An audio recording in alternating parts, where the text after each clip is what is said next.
TikTok ফিরবে কি না ফিরবে আমি জানি না, কিন্তু টিকটক যদি ইন্ডিয়ায় ফিরে তো এখানে যারা বড় ক্রিয়েটার ছিল তারাও আর অ্যাকাউন্ট বানাবে না। কেন?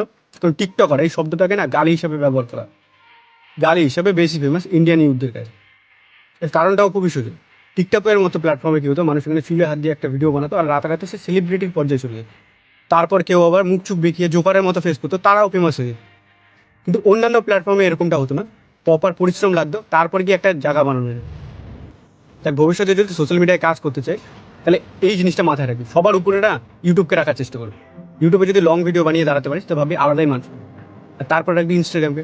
ইনস্টাগ্রামে যারা কন্টেন্ট বানায় তাদের ইনফ্লুয়েন্সার বলা হয়, আর তাদের একটা আলাদাই ইম্প্যাক্ট থাকে। আর তারপর সবার নিচে রাখবি ফেসবুকে। ফেসবুককে সবার নিচে কেন রাখবি? কারণ সেখানে ভাই রুলস রেগুলেশন নেই বলতে গেলেই চল। আর ভিউজেও কম টাকা দেয়। আর যত উদ্ভাট ক্রিয়েটার আছে, একদম সোজা বাংলা ভাষায় বলছি, বালচাল ক্রিয়েটার আছে, সব ফেসবুকেই ভর্তি। হ্যাঁ, ভালো ক্রিয়েটাররাও আছে, কিন্তু একটা অ্যাকাউন্ট বানিয়ে রাখতে হয়, তাই রেখেছে। তো তুইও খেয়াল করবি, দেখবি তারা ইনস্টাগ্রাম না ইউটিউবেই বেশি অ্যাক্টিভ। আর তারপরেও নিচে রাখবি টিকটক। এবার একটা দামি কথা বলছি, ভবিষ্যতে না কার কত ফলোয়ার ভিউজ এর উপর খেলা হবে না। খেলা হবে তোর নিজের অডিয়েন্সের প্রতি তোর ইম্প্যাক্ট কতটা, আর তোর ব্র্যান্ড ভ্যালু কেমন। কাল আবার ভিউজ আর ফলোয়ারের চক্করে ড্রেনে পড়ে যাবি, মাংকবাদ করবি। তাই ভাবলাম আগে দিয়ে বলে দিই।